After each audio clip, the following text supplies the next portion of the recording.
Saúde da igreja com a paz do Senhor. Amém. Hoje é o dia 19 de novembro de 2017. Nós vamos estudar a lição, a humildade, o amor ao próximo e a vigilância. Na sequência dos nossos estudos na Epístola aos Romanos, fizemos uma pausa para abordar a questão dos dons espirituais. Fizemos um interlúdio aí. E agora retornamos ao capítulo de número 13 da Epístola aos Romanos e vamos prosseguindo então o estudo na Epístola aos Romanos. A Epístola aos Romanos até aqui tem nos dado todo um suporte para entendermos a natureza da igreja, que é a igreja, qual o seu papel no mundo, qual a sua relação distintiva, né? A igreja a composição, se compõe de membros que estão numa relação única com Deus Trino, uma relação que acontece desde a eternidade passada na sua eleição, na sua predestinação, garantida até o futuro na sua glorificação. Então esses são os agentes da igreja no mundo. O que faz com que a igreja passe a ser a entidade mais importante do mundo. É o reino de Deus aqui na terra. Bem, então, se a igreja é o reino de Deus aqui na terra, nós devemos ver quais as implicações disso para a nossa vida, para o nosso viver em sociedade. E todas as igrejas locais estão inseridas em contextos sociais distintos e específicos. Qual é o nosso papel no mundo? Nós devemos participar de todas as atividades sociais e temos alguns deveres para os que são nossos governantes, né? Mas se nós somos o poder que deriva, né, toda a sua origem, a sua existência do supremo poder, então como é que nós vamos nos relacionar com os poderes humanos das sociedades civis? É exatamente o tema do nosso estudo, a primeira parte do nosso estudo bíblico estará focada nisso. Aliás, ela vai ficar na parte intermediária aí do nosso estudo bíblico. Mas retornaremos àquele ponto em que o apóstolo Paulo começa a epístola no capítulo 12, falando sobre a necessidade de nós apresentarmos o nosso corpo em sacrifício vivo, santo e agradável a Deus, que é o nosso culto racional, e não nos conformar com este mundo, mas transformarmos sermos transformados, devemos ser transformados pela renovação do nosso entendimento, a fim de que nós possamos experimentar qual seja a boa, perfeita e agradável vontade de Deus. Isso, obviamente, tem implicações dentro da vida da comunidade, da igreja, né, no organismo interno. Então, quais são as implicações disso? Práticas, né? O apóstolo Paulo, a partir desse capítulo 13, embora ele faça várias inserções práticas dentro das suas abordagens teológicas até o capítulo de número 11, mas esse capítulo 12 e 13 são muito mais práticos, né? São chamadas as sessões hortatórias, né? Aquelas que dizem respeito à prática do dia a dia. Como esses conceitos profundíssimos, né, que nós aprendemos devem ser praticados no dia a dia. O que decorre desse nosso modo de ser individual e como isso deve se manifestar, se exteriorizar na nossa vida em comunidade e na nossa vida em sociedade. Tá? Então, com esse panorama, a gente então começa a estudar aqui a nossa lição de hoje. E a primeira pergunta é a seguinte: quais as 3 formas de amor que Paulo exigiu que os crentes tivessem? O que ele mandou que eles preferissem cada um para seu companheiro? Então, Romanos capítulo 12, versículos 10 e 11. Romanos capítulo 12, versículos 10 e 11. Já comentamos aqui o versículo de número 9, que o amor deve ser um amor sincero, né? Devemos nos aborrecer o mal e apegar-nos ao bem.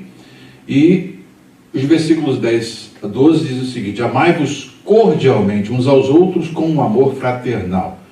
Parece até que há uma redundância em termos de palavras aqui, porque cordialidade, né, tem tudo a ver com essa relação entre pessoas muito próximas e irmanadas, né, e a fraternalidade aqui também, né, indica esse aspecto entre fraterno, entre irmãos. Tá? Mas esse amor cristão, antes de nós falarmos sobre ele, que nós vamos ver vários aspectos, é um conceito tão inovador dentro, né, da cultura humana, né, que quando ele é implantado através da vida do nosso Senhor e Salvador Jesus Cristo, quando ele é implantado, né, pela sua vinda ao mundo, o que ele é? Né, o amor é o motivo pelo qual Deus envia o seu Filho ao mundo. Então, vejam bem, Jesus vem ao mundo porque Deus amou ao mundo. Tá? Observa bem que amar ao mundo não significa amar todas as pessoas do mundo. Já falamos isso de modo, né, que vocês já sabem muito bem, né, por quem Cristo morreu. Né? Então, esse conceito é um conceito tão inovador, é um conceito tão diferente do que as sociedades grega e romanas, né, são os dois contextos mais fortes ali, né, em que esse termo, né, vai ser empregado a partir da linguagem da época, que é o grego. Então, a palavra agape, que é a palavra amor, ela não comporta, não existe palavra grega, embora haja uma palavra para amor, não existe uma palavra que comporte todo o conceito vinculado ao amor cristão, ao amor de Cristo, ao amor de Deus, que deve surgir como fruto do Espírito na igreja, que o apóstolo precisa definir esse amor de um modo bem amplo e usando várias ilustrações positivas e negativas para nós termos a ideia desse conceito de amor que a igreja precisa viver.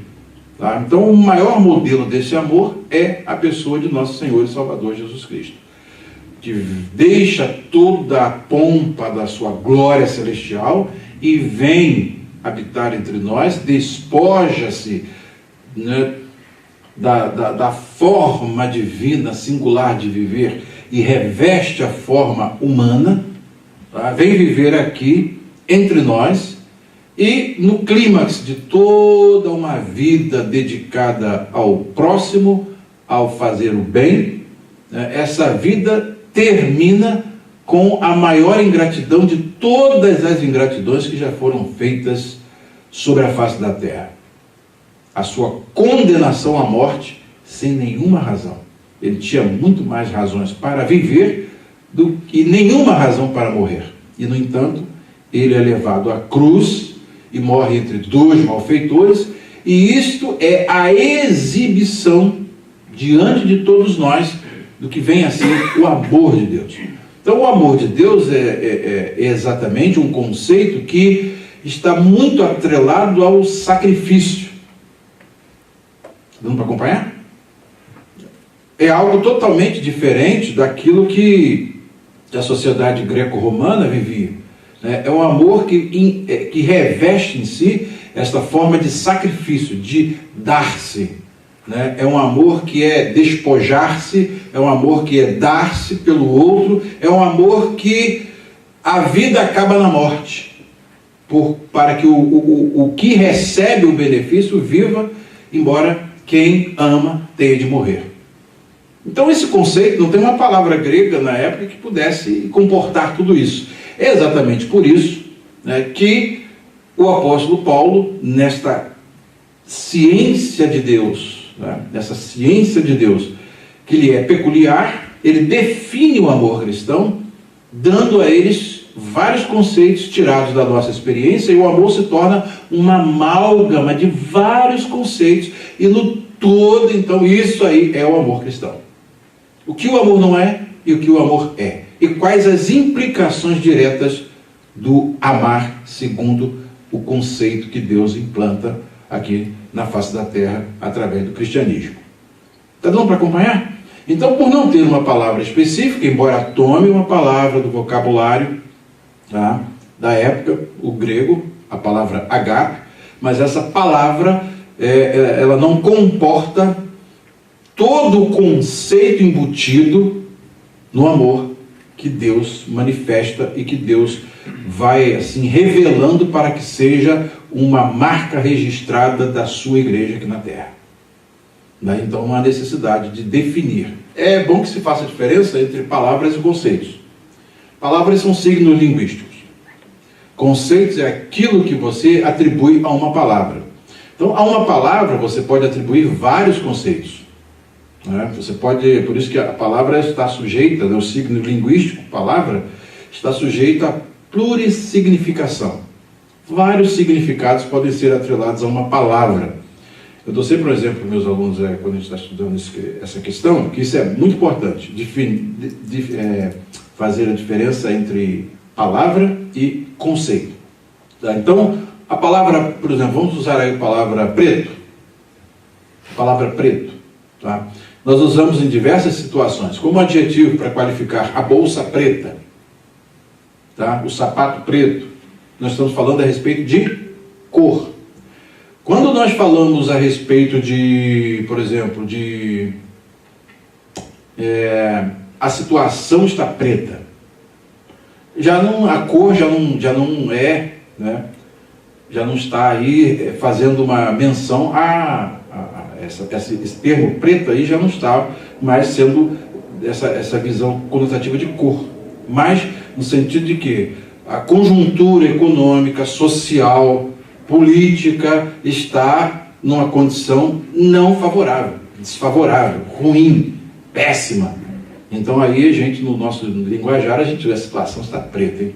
Ou seja, tem inflação, desemprego, violência. Então, a situação, de um modo geral, a conjuntura está preta. É mais ou menos esse tipo de termos que a gente utiliza. Não é isso mesmo, Cláudia? É assim que a gente utiliza? Então, uma palavra pode ter, né, associada a ela, vários conceitos. E o que define o sentido de uma palavra? Exatamente o contexto onde ela é utilizada. Tá? Se numa situação de comunicação oral, eu chego para alguém e digo que a situação está preta, ele vai imediatamente não pensar na cor preta. Agora, se eu digo que eu estou usando um sapato preto, aí ele já vai pensar na cor. Tá? Então, a palavra é a mesma, porém, conceitos diferentes são atribuídos à mesma palavra. Tá? Isso é muito importante. Daí, isso é fundamental na interpretação bíblica. Porque às vezes uma palavra tem um sentido num contexto e às vezes ela tem outro sentido em outro contexto que ela é utilizada. Ela pode ter significados positivos e negativos ao mesmo tempo. Como a palavra epithemia, desejo, no grego, ela pode ser usada para ser traduzida como concupiscência, como na epístola de Tiago, capítulo 1, e fala ali sobre o processo, né, que é a concupiscência, desde a sua concepção, o que ela concebe até chegar ao efeito do pecado para o qual ela leva. Então aí é um sentido negativo. Como também a mesma palavra o apóstolo Paulo usa, dizendo, tenho grande desejo de partir e estar com Cristo. É a mesma palavra grega, abrindo o texto do Novo Testamento grego, que a gente vai ver que ele usa a mesma palavra, epithemia. Só que uma tem um sentido positivo, nesse caso desejo de partir, nada pecaminoso associado, e a outra tem um sentido negativo. Então a mesma palavra podem ser atribuídos sentidos diferentes. É exatamente por conta disso também que muitas pessoas que quando entram no seminário começam a estudar grego, aí começam a dizer, então nós temos na palavra grega filéu, que quer dizer, né, que aí nós temos um amor que indica o amor entre uma pessoa e outra. Temos eros, que é o amor sensual, o amor sexual, e temos agape, que é, eles falam até ágape, mas é agape, né, que quer dizer o amor de Deus. Aí fala, não necessariamente. Se você fizer uma pesquisa linguística, a palavra agape, ela é usada em vários textos com sentidos diferentes. Agape tem um sentido positivo e também tem sentido negativo. Quando fala que Absalão amou a sua irmã, quando esse texto hebraico foi traduzido para o grego, a palavra agape é usada ali, não é eros. Então, são certas teorias que as pessoas às vezes constroem quando começam a estudar, principalmente as línguas originais da Bíblia, elas entram no que D.A. Carson chama de falácias exegéticas, falácias interpretativas, porque não vem o tudo, tá? Então, voltando aqui à questão do amor, daí nós vamos ver várias definições que são dadas ao amor, para nós sabermos o que o amor cristão é e o que ele não é. Tá? Tranquilo até aí? Acho que está, né? Ah, Débora, acompanhou bem? Se não acompanhou tudo, depois é só virar aí, volta o vídeo de novo e assista que vai ter tudo aí explicadinho. Então, quando ele fala que amai-vos cordialmente uns aos outros com amor fraternal, está identificando o tipo de amor. Tá? Então, o qualificativo aí, tá? Amor fraternal. Isso implica em quê? Preferindo-vos em honra uns aos outros.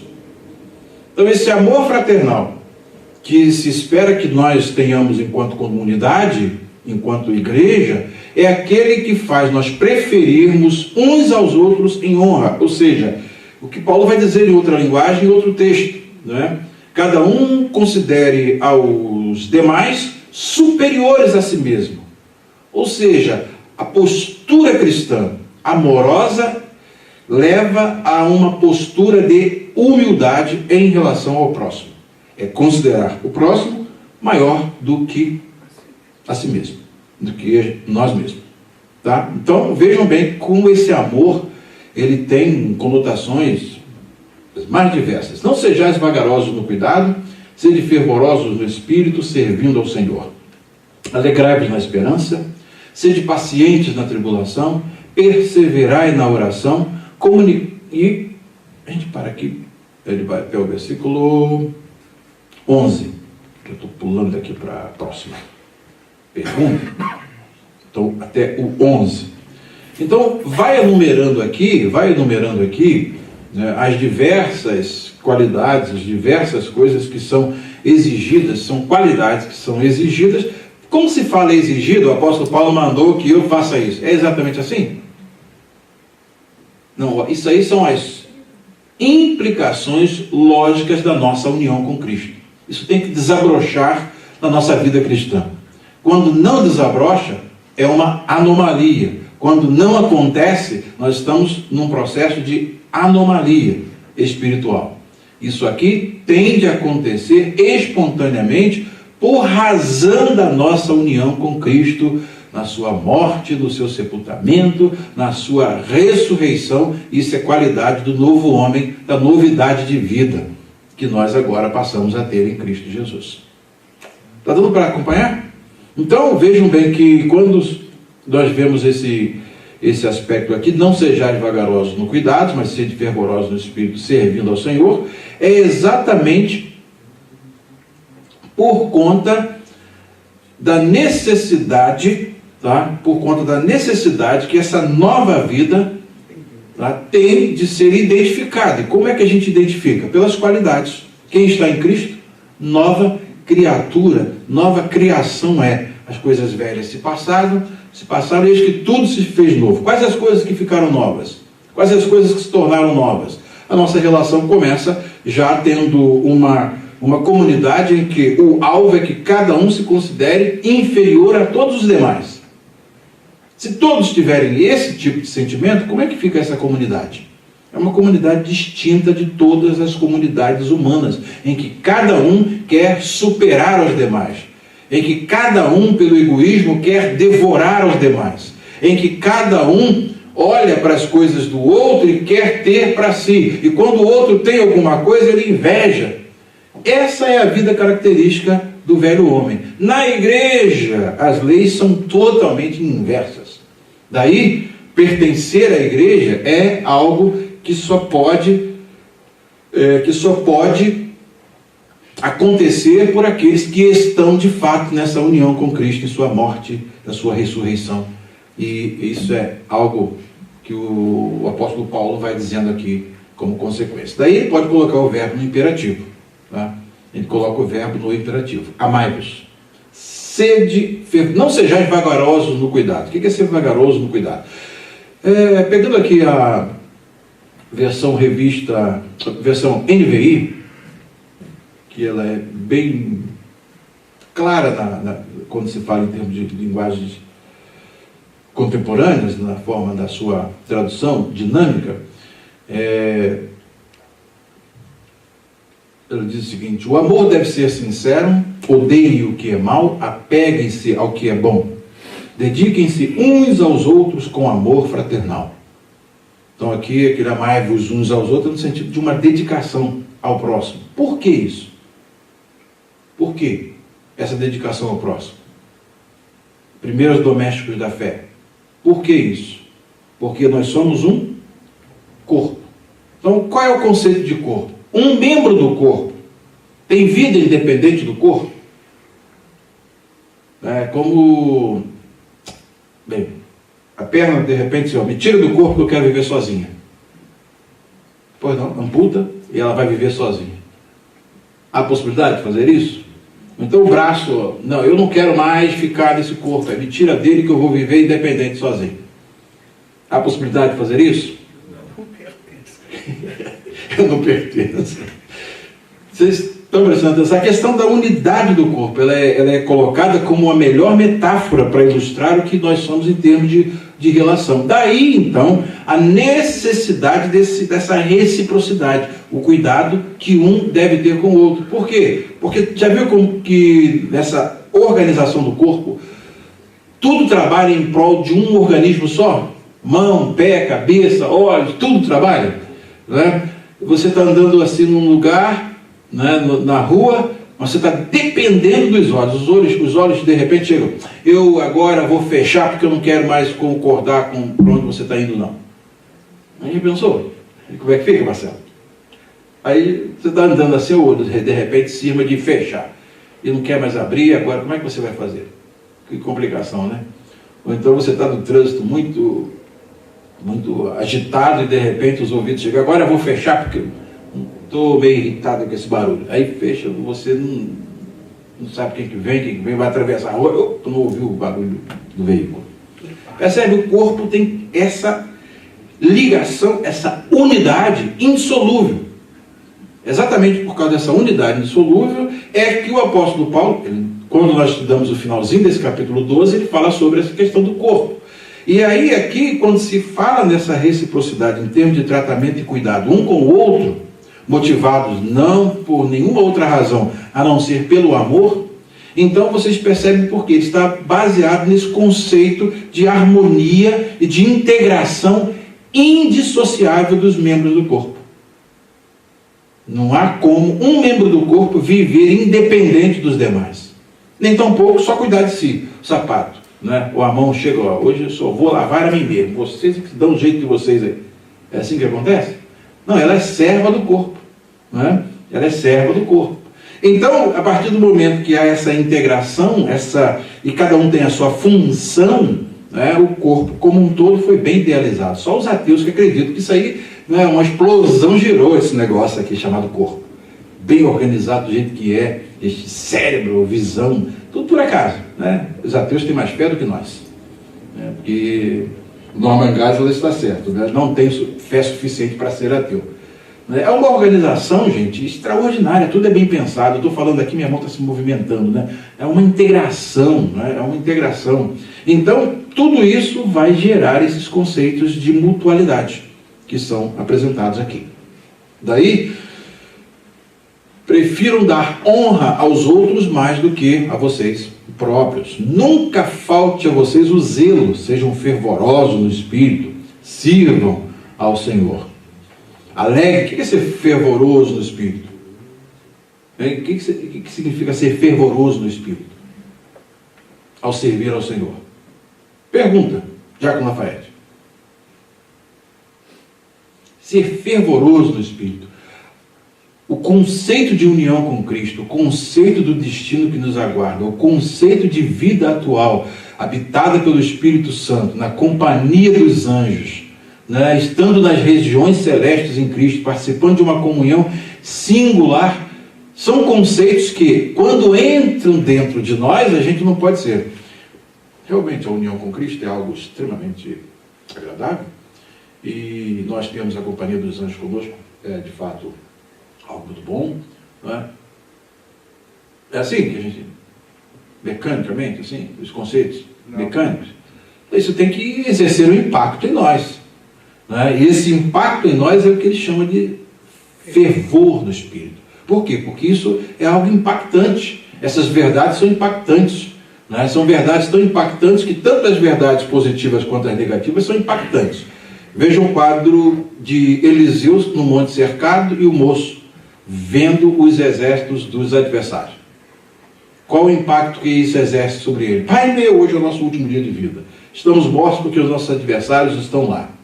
Eliseu, com a visão, né, periférica, cognitiva, bem aguçada, né, vendo o que está por trás daquilo tudo, né, olha a realidade acima daquela realidade física e ora a Deus para que aquele moço tenha seus olhos abertos. Quando os olhos daquele moço enxergam a realidade da perspectiva que o profeta Eliseu estava enxergando, o que ele olha de novo para o mesmo quadro? O que ele vê? Pai meu, olha lá atrás, ó, cavalos de fogo, cavaleiros, carros de fogo, pai meu, estamos protegidos, que maravilha. Mudou, não mudou? Passou a ser fervoroso. Fervoroso, ele estava ali, macambuzo, como diz o Machado de Assis, macambuzo, sorumbático, hoje é meu último dia de vida, se fosse aí, vou passar um texto, mamãe, estou morrendo, já foi. Tá? Não tinha isso naquela época. Mas quando ele vê a realidade da perspectiva de Eliseu, pai meu, cavalo de Israel, olha lá os anjos, pai meu, olha lá, muda, né? O ânimo muda. Nós, quando estamos com os nossos olhos fixos nessas realidades, nas quais nós hoje como igreja estamos participando, não tem como nós sermos pessoas frias, né? Morno tem que... Morno não pode ser, né? Morno é vômito na hora, né? Então tem que ser ou frio ou quente, né? Então a gente tem que ser quente, né? A gente tem que realmente... Isso tem que exercer um impacto positivo nas nossas vidas. É exatamente isso que ele está querendo dizer aqui. E diz... Próxima pergunta. O que o crente deve fazer na esperança, na tribulação, na oração? O que ele deve fazer a alguém que tiver necessidade e a quem se alegra ou chora? Então aqui versículos 12 aos versículos 15 diz-nos assim: alegrai-vos na esperança. Olha aí, qual é a esperança do cristão? Segundo o apóstolo Paulo coloca ali no capítulo de número 8, né? Glorificação. Teremos os nossos corpos abatidos, transformados para ser conforme ao corpo glorioso do Senhor Jesus. Meu Deus, que alegrai-vos na esperança. Gente, não é qualquer um que tem essa esperança, não. Só nós cristãos é que temos. Né? Então só nós é que temos isso. Alegrai-vos na esperança, sede pacientes na tribulação. Por que a tribulação tem que produzir em nós o efeito da paciência? Porque, a despeito do que ela possa produzir de negativo em nós, né, ela pode tomar os nossos corpos, mas não toma o nosso espírito. A tribulação pode chegar até aquele ponto em que Estevão passou por ela. Ele está apedrejado, mas ao estar sendo apedrejado, o que acontece com ele? Ele olha e vê a realidade superior, ele vê o futuro, ele vê, né, os céus abertos, ele vê o Filho de Deus à destra do Pai. Né? E esta visão dessa realidade fez com que ele fizesse a mesma oração de Jesus, para que o Senhor tenha misericórdia deles e perdoe. Eles não sabem o que estão fazendo, não. Quem eles estão matando, eles não têm nem noção de quem eu sou. Né? Ainda que o Senhor naquele momento mostrou para eles o Estevão com um rosto, né, transfigurado como que de um anjo, mas nem essa visão foi suficiente para que eles vissem a grandeza daquele homem que estava sendo apedrejado em nome da religião. Né? Então, mas Estevão, mesmo naquela tribulação, ele estava com sua visão, né, focada nos céus. Então, Senhor, recebe o meu espírito, é que eu já estou indo embora. Percebe? A tribulação ela pode chegar a níveis, né, de dor e de tragédias e de problemas os mais variados. No entanto, isso não é o destino final. Isso não é a nossa sentença. Né? Então isso é exatamente o que ele está dizendo aqui, para nós sermos pacientes na tribulação. É nossa leve e momentânea tribulação, como diz o apóstolo Paulo. Leve e momentânea. Né? E diz, perseverai na oração. Outra coisa que é importante, a oração é algo muito, mas muito importante. Perseverar na oração, quando ele dá essa dica aqui, coloca esse verbo perseverar, significa que orar não é coisa fácil. Se fosse fácil, a gente só vivia em oração, não é verdade? Mas orar é fácil? É um sacrifício vivo, santo e agradável. Está naquela, lembra do conceito que nós vimos? Tudo que a gente quer fazer de positivo e de bom é um sacrifício. Por quê? Porque não é da nossa natureza. Nossa natureza ainda está, nós estamos ainda nesse corpo que pende para as coisas da terra. Então esse corpo que pende para as coisas da terra é um corpo que não é inclinado para a oração, que não é inclinado para vir à vigília de madrugada, que não é inclinado para sair da cama e vir para o estudo bíblico. Entendeu? Você passa 3 horas assistindo um filme do Senhor dos Anéis com maior facilidade, né? Mas tem pessoas que num culto elas ficam tão inquietas que elas não conseguem ficar sentadas para poder assistir um culto, né? Então é exatamente essa nossa tendência para o que é terreno é confrontada com esses sacrifícios que a gente deve fazer para poder as coisas positivas funcionarem e no poder do Espírito Santo. Porque pela resolução da vontade humana não funciona, não chega lá. Tá? Então isso é muito importante. Daí perseverar na oração é uma ordem e é por conta de que nós não temos a tendência de acordar a orar, fazer durante o dia todo orar e ter aquele tempo regular para fazermos a oração. É exatamente assim. Comunicai com os santos nas suas necessidades. Então, o que quer dizer esse comunicar aqui? O que quer dizer? É importante aqui o conceito da NVI, ela traduz de um modo bem amplo, que é a palavra grega, diz: compartilhem o que vocês têm com os santos em suas necessidades. Esse comunicar, esse conceito de comunicar é o sentido de ter comunhão, no sentido de partilhar, no sentido de dividir, cai no dom de repartir, ou até usar de misericórdia, exercer o dom, né? O que exercita misericórdia. Então tem ali aquelas regras que nós estudamos. E diz mais, pratiquem a hospitalidade. O que é praticar a hospitalidade? Isso aqui vocês sabem à vontade. Essa igreja aqui é 10 nisso aí, né? Hospitalidade. Está bem acomodada lá, Débora? Muito. Né? Tranquilo, na hora de chegar, o motorista chegou lá para buscar vocês. Tudo. Isso aí é a igreja aqui, nota 10, né? Né, Sérgio? Nota 10. Sua sogra ficou tranquila? Na casa do genro? Né? Então, isso aí a igreja, não precisa nem falar que a igreja aqui é exuberante nessa qualidade aí de hospitalidade. Todo mundo aqui se sente muito bem, por isso que todo mundo quer voltar. Marcelo não vai querer voltar mais não, né, Marcelo? O tratamento que ele está recebendo ali, tá bom ou não tá? Tá ótimo. Então tá bom. Tem o seu quartinho lá, separado, tranquilo, seu chuveirinho, né? Tudo bom, né? É para você fazer essa logística, né?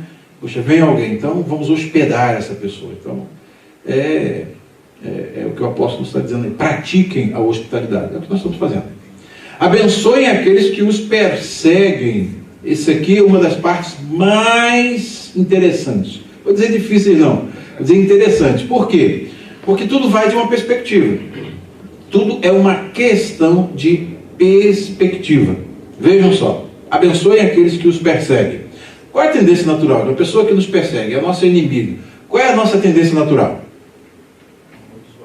Não é agir segundo nós recebemos, né, uma ação provocando uma reação. Só que a reação cristã tem que ser diferente. É exatamente aí. E ela só passa a ser diferente quando nós vemos o quê? Por uma perspectiva diferente. O que fez Jesus orar por aqueles que o levaram à cruz, pedindo perdão do Pai? Porque Jesus estava vendo por uma perspectiva totalmente diferente. O que fez Estevão orar por aqueles seus algozes? Porque ele estava vendo por uma perspectiva totalmente diferente. Então, entrar nessa perspectiva cristã é que nos faz ver o nosso inimigo o quê? O infeliz.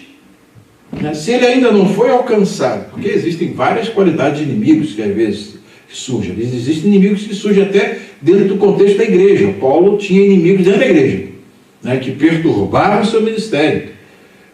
Então, o que acontece? É a questão da perspectiva. É você ver o inimigo, ou aquele que se diz inimigo, por uma perspectiva cristã totalmente diferente. Mostrando que aquele que é nosso inimigo é inimigo de Deus. E o grande inimigo, a grande inimizade, começa por pequenas inimizades. Exatamente. As coisas que promovem inimizades, elas são exatamente, esse contexto aqui é o contexto de Provérbios, capítulo 25, do versículo 16 ao 22. A última citação, inclusive, é exatamente tirada de lá. É muito interessante aqui, mas a gente vai chegar mais à frente aqui, essa passagem. Quando manda fazer com você fazendo bem para o seu adversário, você está amontoando brasas sobre a sua cabeça. Isso é de Provérbios, capítulo 25, versículos 21 a 22. Isso é uma perspectiva de grandeza de ser. Você se torna tão grande que a mesquinhez dele não te pega para você ser mesquinho como ele.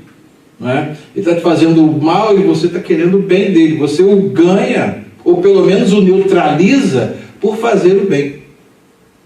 Então isso aí é coisa que está vinculada ao quê? A esse conceito de amor cristão.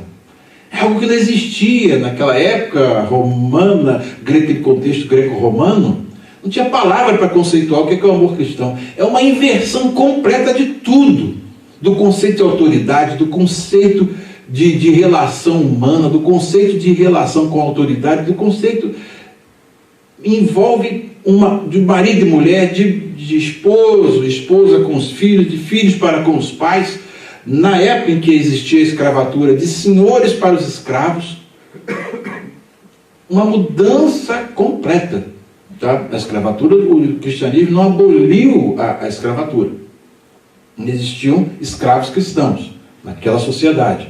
Mas o modo de tratar culminou na libertação dos escravos, que a sociedade hoje, relendo os conceitos de igualdade ontológica dos seres humanos, todas as pessoas são iguais. Então, o que aconteceu? Esse conceito, lá que foi a semente lançada pelo cristianismo, brotou nas grandes libertações de escravos que aconteceram ao redor do mundo. O Brasil tem um momento específico, os Estados Unidos também tem toda uma época específica em que isso acontece, e então tudo a partir dessa nova perspectiva. E a semente está dentro do cristianismo.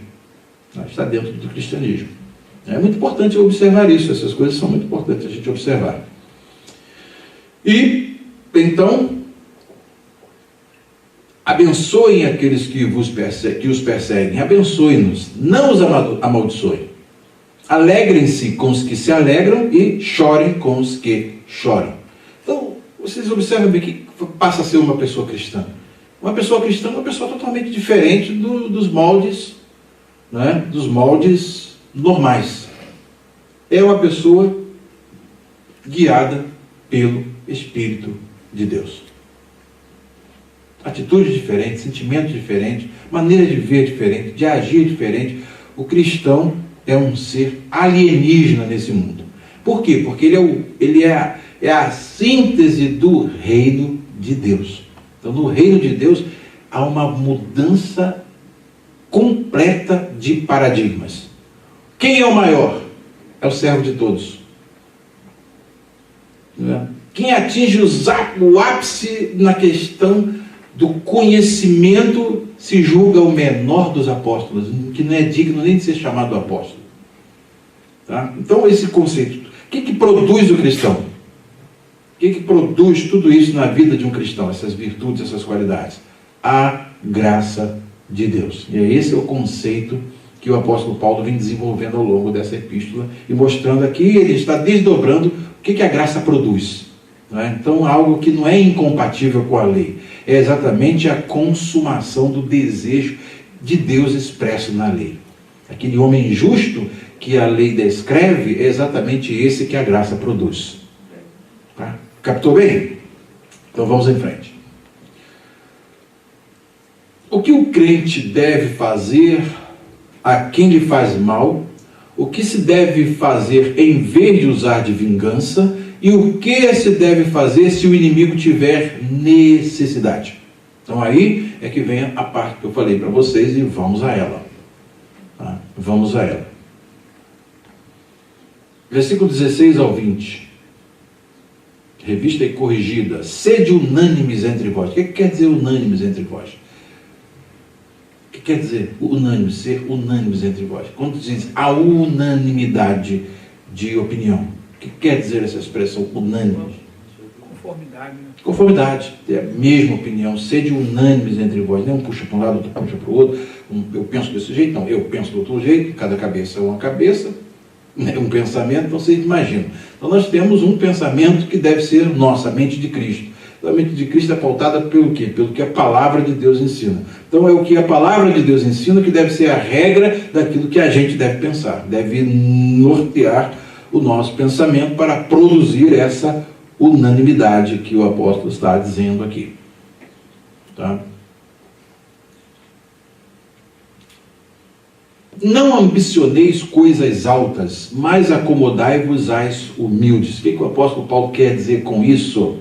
Vamos lá na NVI para nos ajudar.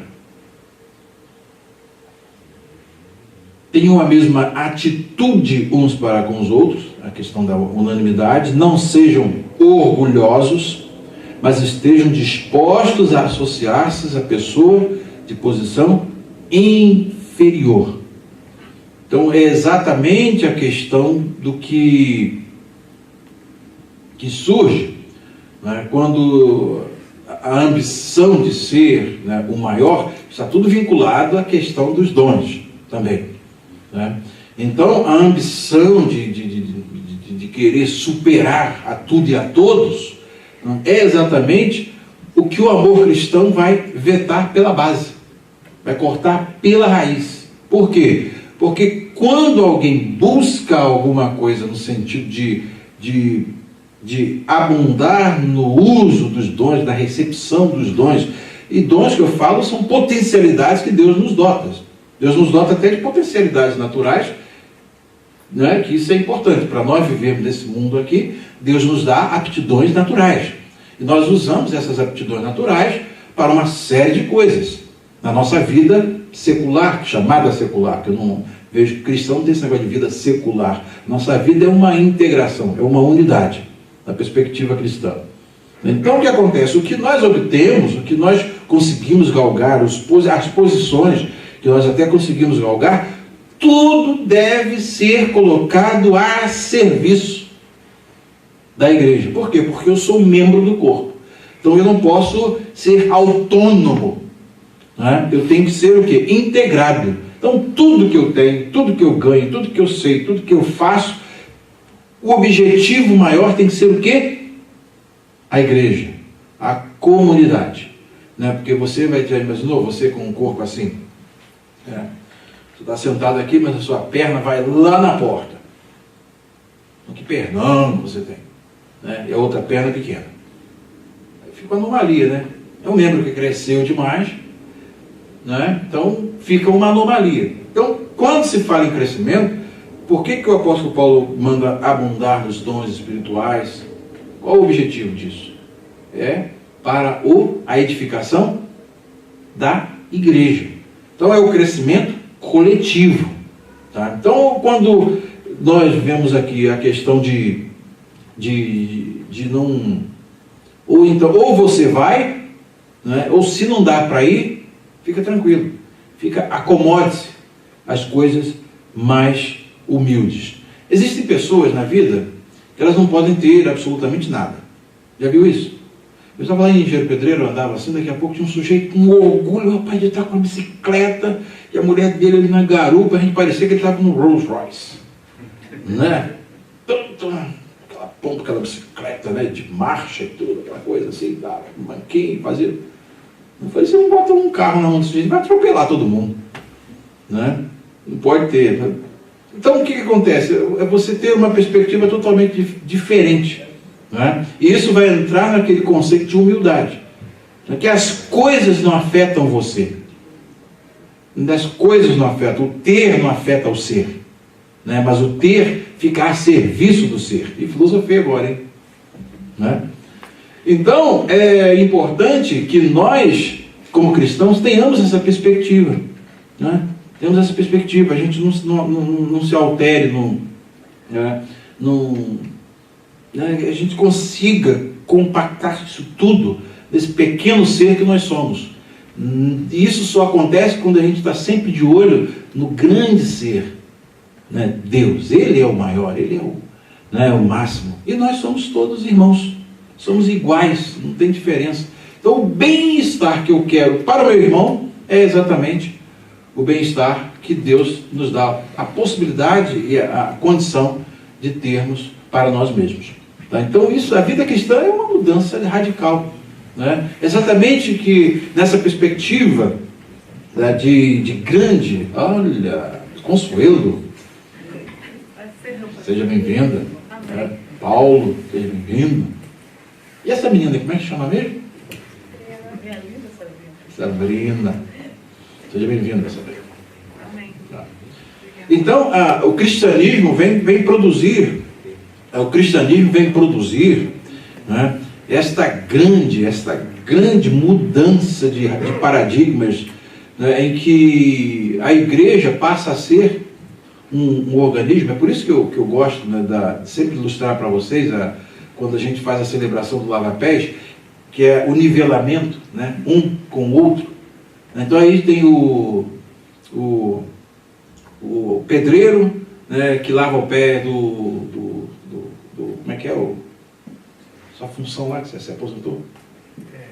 Servidor público, né? Não, mas você tem uma função. Policial civil. Policial civil. Advogado. Né?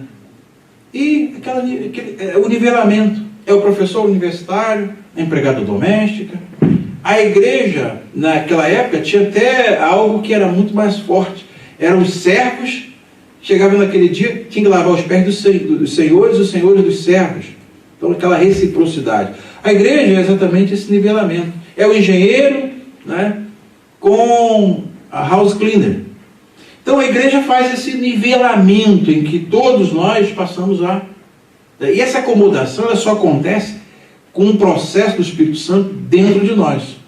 Porque se não há esse paradigma em nós, o que nós somos às vezes afeta a nossa posição social, a nossa capacidade, afeta o nosso relacionamento, e isso está fora das implicações daquilo que a união com Cristo traz. Então o apóstolo Paulo, que é o apóstolo Paulo, você vê a perspectiva que ele tem de si mesmo, a gente fica assim, né, admirado. Quem é o apóstolo Paulo? Meu Deus, o apóstolo Paulo é um homem que não existe. Se a gente olha assim, mas é um homem que não existe. No entanto, de uma humildade, de uma simplicidade. Ele era para ser o papa da igreja, né? Não existe papa da igreja. Não é? Ele chega e diz, olha, eu falo para vocês, segundo a graça que me é dada. Não é porque eu sou o cara, sou o pensador, sou... Ele fala, o que nós sabemos não é que nós sejamos capazes de nós mesmos de pensar, mas é o Espírito Santo. Então ele sabe que tem uma fonte, que tem uma origem, que é a graça de Deus, e essa graça de Deus diz, pela graça de Deus eu sou o que sou. Porque essa graça que me fez ser, senão eu seria aquele Saulo de Tarso ainda, né, que perseguia a igreja, né, que fiz com que crentes fossem mortos. Eu persegui a igreja de Deus. Né, eu sou o mínimo dos apóstolos, sou o mínimo, mínimo. Mas pela graça de Deus eu trabalhei mais do que todo mundo.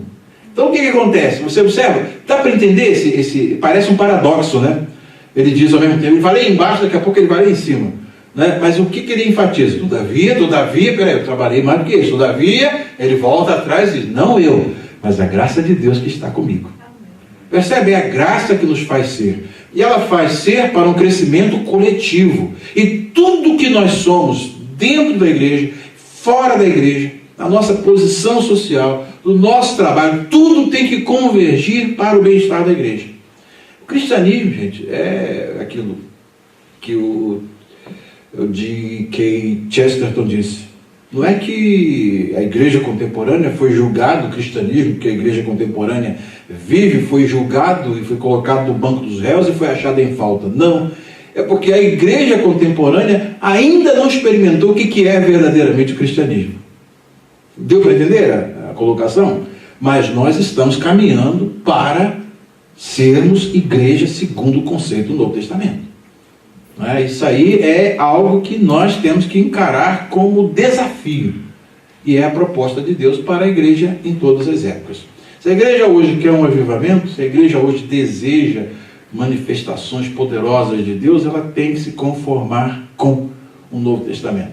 E é fazendo isso aí que nós estamos fazendo. Estamos estudando aqui. Bem, estou achado em falta aqui. Opa, vou melhorar aqui. Opa, tem que melhorar isso. Opa, tem que melhorar aquilo. Até chegar à estatura completa de varão perfeito, segundo a medida de Cristo, como o apóstolo Paulo disse. E esse é a função dos dons na igreja. É nos levar a esse nível, a esse ponto. Então, a ninguém torneis, não sejais sábios em vós mesmos. Já dei bastante ilustração disso. A ninguém torneis mal por mal. Procurai as coisas honestas perante todos os homens. Então veja bem o que o apóstolo Paulo está dizendo. Aquela sociedade greco-romana, que tinha tudo que a sociedade contemporânea tem, em termos de corrupção, em termos de promiscuidade, aquela sociedade da época do apóstolo Paulo, se vocês forem analisar, na verdade, eu não trouxe aqui todo o pano de fundo, o nosso tempo não dá, isso aí é o estudo que Lloyd Jones levou anos, mais de 13 anos fazendo esse estudo com a igreja dele. Então, a Epístola Romana, para você ter uma ideia. Então, o pano de fundo da igreja, onde ela vive, a sociedade romana na época, era uma das sociedades mais promíscuas. Veja a vida dos Césares. A vida dos Césares. Tem um livro com esse título, com esse nome, pode procurar. Gente, vocês não imaginam como o apóstolo Paulo feriu nevralgicamente o sistema imperialista de vida e da sociedade daquela época, com a Epístola aos Romanos. Quando ele fala do homossexualismo, naquele modo bem claro que nós estudamos no capítulo 1, ele mostra toda a podridão que existia dentro do império. Os Césares, Calígula, eram gente da mais baixa estirpe que vocês podem imaginar, e essas pessoas é que estavam no poder. Então vocês observem bem o que a igreja nesse contexto, o que a igreja com uma mensagem poderosa dessa vai fazer dentro desse contexto? Vai gerar inimigos. Por que os cristãos pararam nas arenas? Porque eles eram a prova viva da vida promíscua que os poderosos viviam. Por que João Batista perdeu a cabeça? Porque ele era uma atestação do erro que estava na casa do rei. Percebe? E é o que o apóstolo Paulo diz da igreja sincera, da igreja verdadeira.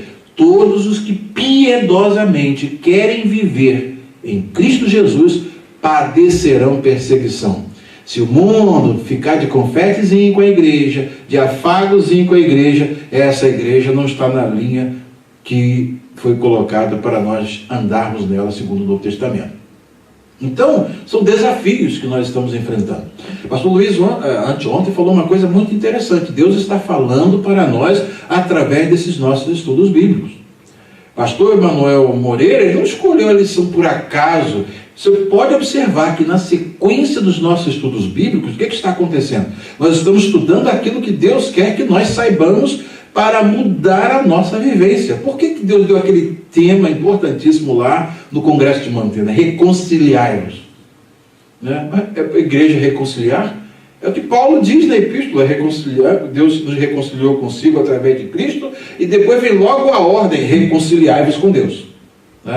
E deu o hino ao pastor Márcio. Então tudo é um mecanismo. Deus está falando conosco através das nossas lições, e nós precisamos ouvir atentamente o que temos da parte de Deus. Para quê? Para uma mudança realmente. Essa mudança, ela exige muito de nós, e como o apóstolo começa a dizer, eu rogo-vos que façais esse sacrifício. É sacrifício. É tudo contra, tudo projetado contra o que o nosso eu carnal, nossa natureza humana pende para ela. é ir na direção inversa. Então, como disse o Crisóstomo, é sacrifício. Tá? Daí vem: a ninguém torneis mal por mal, procurai as coisas honestas perante todos os homens, se possível, tá? Quando estiver em vós. Bem, quando se fala em procurar coisas honestas, você já sabe, né? Se por acaso cair dentro do Congresso Nacional do Brasil, ou de qualquer outro congresso, que é tudo a mesma coisa, né? Diferente, mas iguais, né? Saiba para que você está no palácio. Isso é muito importante, né? Isso aí eu estou falando uma regra do Franklin Ferreira, no livro Contra a Idolatria do Estado, é um livro que eu aconselho vocês a lerem, Contra a Idolatria do Estado, que ele aborda exatamente o papel do crente na política. Então ele ilustra através ele toma dois textos bíblicos importantes, de Esther e Romanos capítulo número 13. Então, muitas das vezes o Senhor dá toda uma instrução na Escritura, e que só pessoas que estão profundamente comprometidas com a Escritura é que podem, né, ser sal da terra e luz do mundo em qualquer lugar onde estiverem. Qualquer lugar, seja numa cátedra de uma universidade, seja num curso de doutorado. Estou vendo aqui nos Estados Unidos quantos irmãos aí estão se levantando, né, sendo usados poderosamente por Deus dentro das universidades, nos cursos de biologia, doutorado em biologia molecular, estão lá contestando a teoria da evolução. Francis Collins, por exemplo, o diretor do projeto Genoma, escrevendo, né, as razões porque ele é crente, né, de uma perspectiva científica. Então, em qualquer lugar que você estiver, você pode ser sal e você pode ser luz. Aliás, pode não. Pode, deve ser sal e deve ser luz. Tá? Então, exatamente essa perspectiva vai fazer a gente sair do gueto.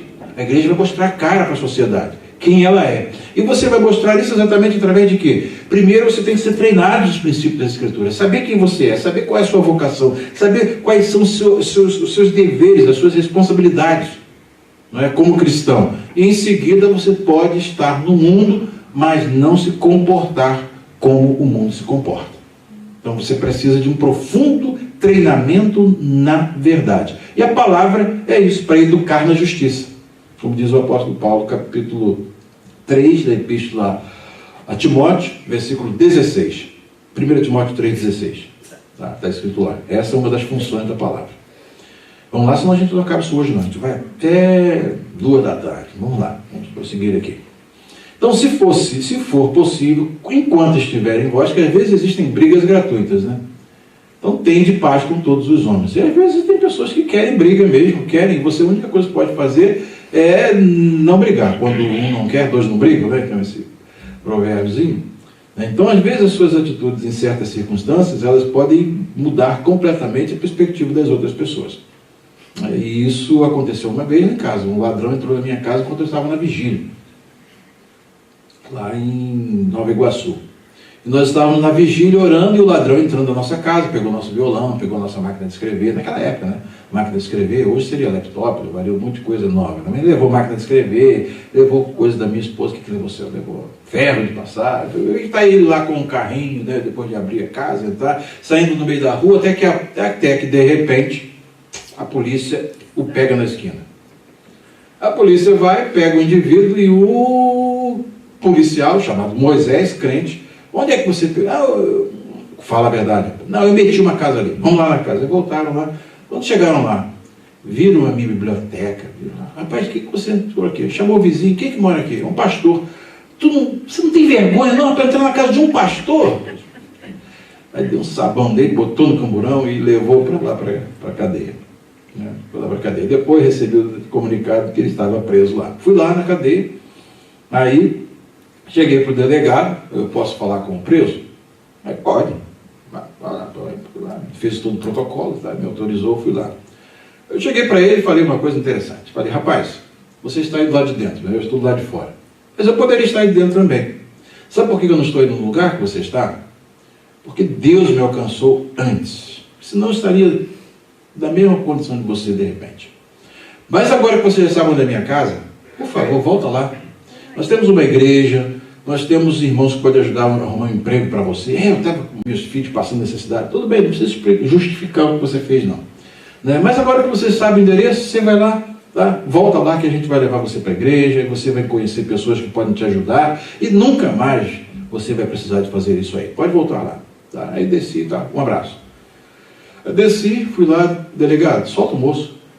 Não, pegou em flagrante, como é que eu vou soltar? Você se responsabiliza?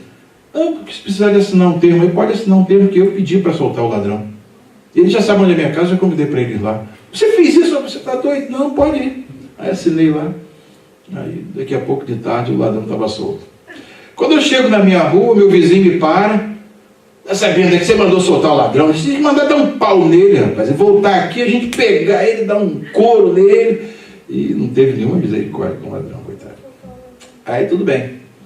Passado um tempinho, logo um tempinho, vem a oração de 5 às 6, nós saímos com o nosso carro assim para ir para a oração de 5 às 6 em Cari. Quando a gente volta, esse mesmo vizinho que mandou dar um pau no ladrão chega para nós, olha, pastor, poxa, o senhor tem, o senhor pede oração na igreja lá pela minha netinha, que ela paralisou os rins e está nas últimas no hospital. Aí eu cheguei para ele, tá bom, nós vamos orar, vontade de falar com ele, né? Ele teve misericórdia da neta dele, né? Mas do ladrão não queria, deixa ela morrer, né? Faz parte da vida, podia ser assim também, né? Falar com ele. Eu falei, não, vamos orar sim, nós vamos orar. Aí então nós oramos, a igreja de Cari orou, né? Logo em seguida a gente passa mais um dia, chegou, pastor, minha neta já saiu do hospital, os rins voltaram a funcionar, os médicos não sabem nem o que aconteceu com ela, e ela está boazinha e hoje já é uma moça, acho que está até casada, né, pelo tempo. E o Senhor curou a menina. Dali para frente, esse indivíduo entendeu por que eu fui generoso e bondoso com o ladrão, tanto quanto fui com ele. Eu sentia a dor do ladrão e sentia a dor dele. Mas isso é perspectiva que nós como cristãos, só nós como cristãos, é que temos. É diferente. E isso que muda a visão das pessoas. Dali para frente se tornou o meu grande amigo. Se tornou um grande amigo. Acho que se o ladrão entrasse na casa dele, ele ia mandar soltar também. Aprendeu a lição. Lembra dessa, Débora? Lembra, você não estava nessa época, não? Eu lembro do ladrão que entrou na casa do senhor e elogiou. O pastor Kenji falou, esse ladrão é burro, vendo tanto livro bom aí, vai roubar violão, vai roubar ferro. Eu levava esse livro todo. Você não teve um que só lanchou? Foi embora? Foi lá na outra casa, lá em Jericoteira. Lanchou. Não vos vingueis a vós mesmos, amados, mas dai lugar à ira, porque está escrito, minha é a vingança, eu o recompensarei, diz o Senhor. Aqui é exatamente o que é uma citação do texto do Antigo Testamento, né, mas dá lugar à ira. Que ira é essa? Amados, nunca procurem vingar-se, mas deixem com Deus a ira. Diz, aqui, pois está escrito, minha é a vingança, eu retribuirei. Ou seja, só Deus é que tem a condição de fazer o juízo para saber quem vai merecer punição e quem vai merecer ser absolvido.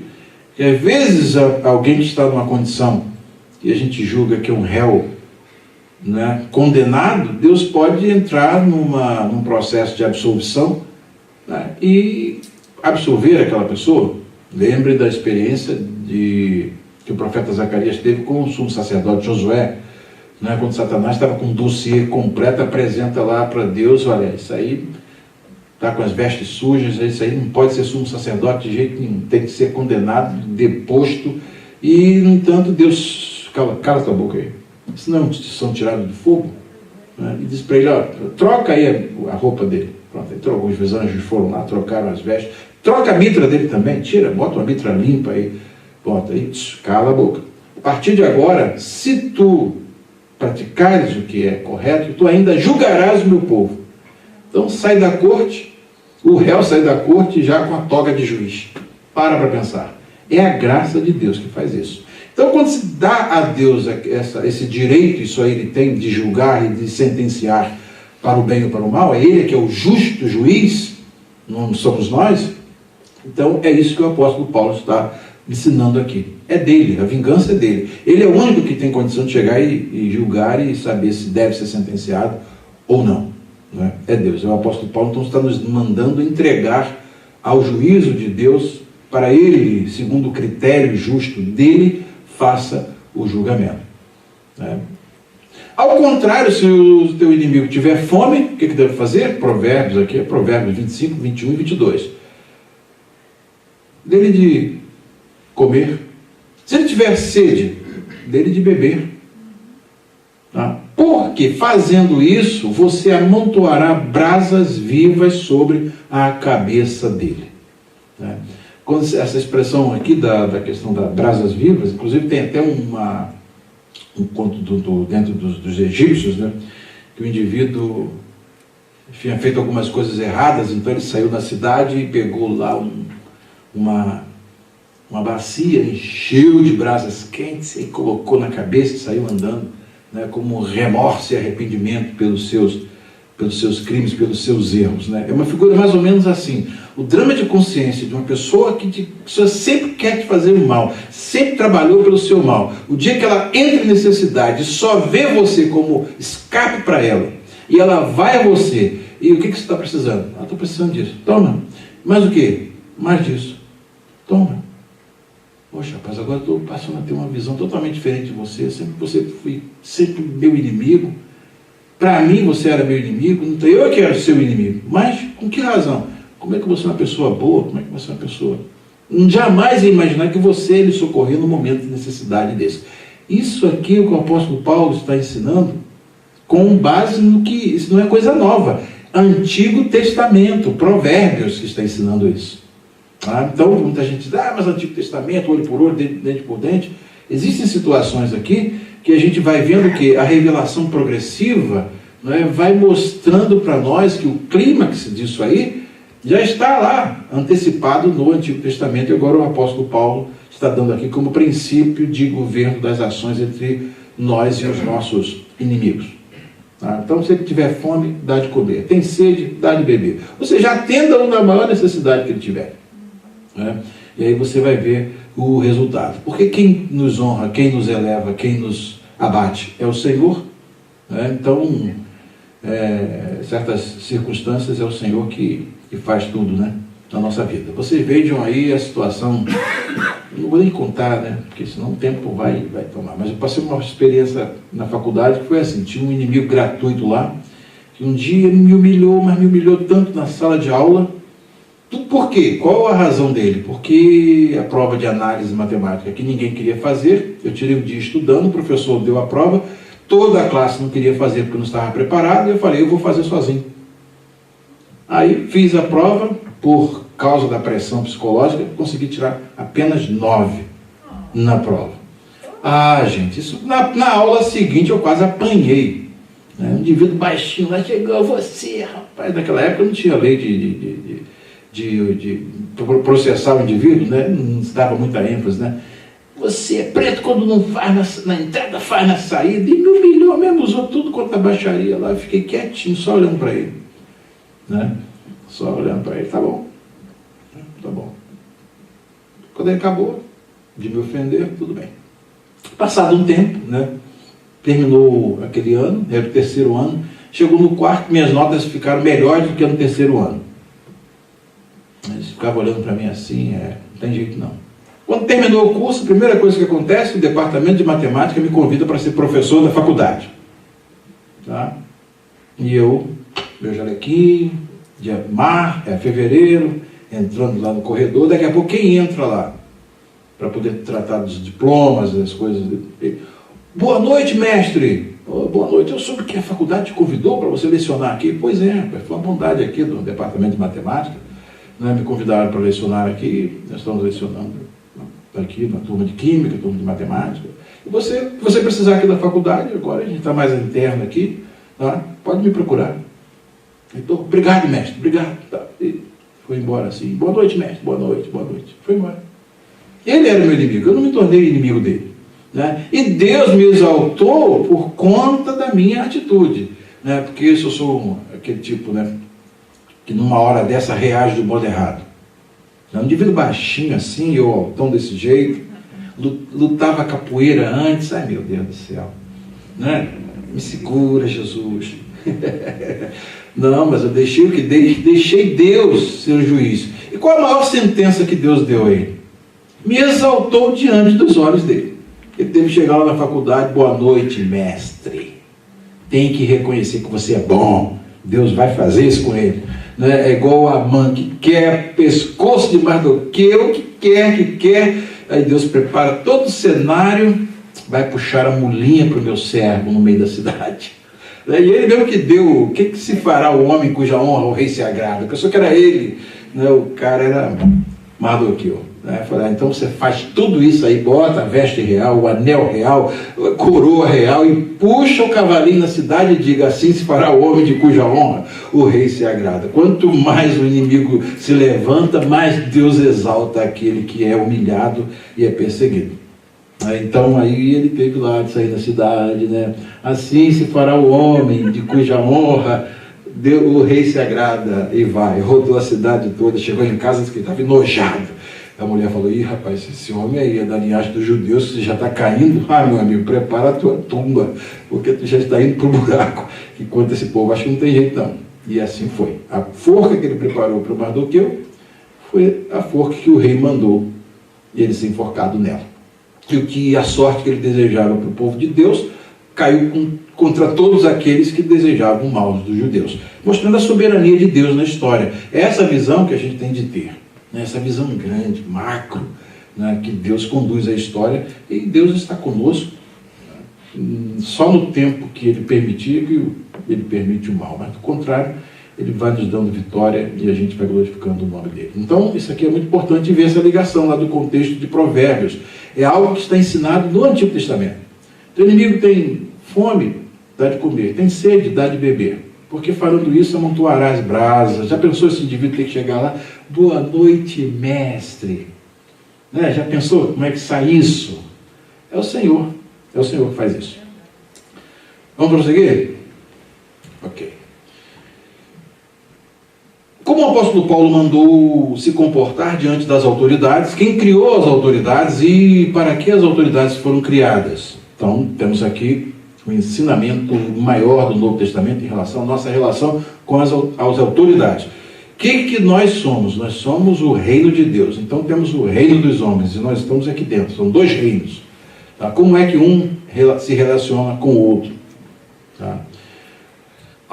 Os Romanos, capítulo 13, versículos 1 a 3.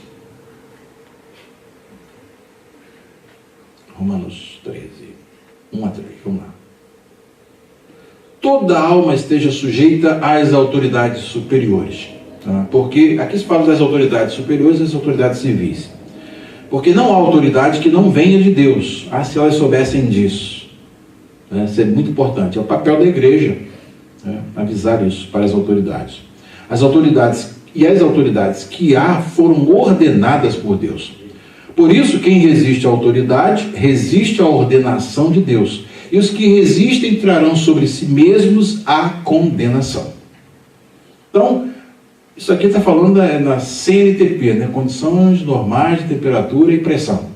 Tá? Ou seja, para as coisas quando estão regularmente. A autoridade está consciente do seu papel. E também, por consequência, nós temos que estar dentro dessa ordenação aqui. Existem circunstâncias em que você tem que resistir à autoridade? Sim. Quais? Quando vai contra a palavra. Quando a autoridade vai contra a palavra de Deus, aí você não tem que ficar submisso a ela. Isso é muito importante, esse lado da questão é muito importante. Deu o exemplo de Daniel, Misael, Ananias e Azarias lá no Império Babilônico. Falou, come essa comida aqui, nós não vamos comer essa comida. Porque isso aí é oferecido aos ídolos e a nossa lei de Deus diz para nós não comermos. Mas faz um teste aí, se é de Deus mesmo, deixa a gente comer legumes. E assim eles fizeram, e Deus deu a vitória para eles. Na hora do teste da fornalha de fogo, o rei levanta uma estátua, todos têm de adorar. Eles, opa, nós não adoramos imagem de escultura. Então está resistindo à autoridade. Obviamente que a penalidade veio sobre eles, não é? Mas tiveram uma defesa daquele que deu a ordem. Né? Então eles estavam fazendo o quê?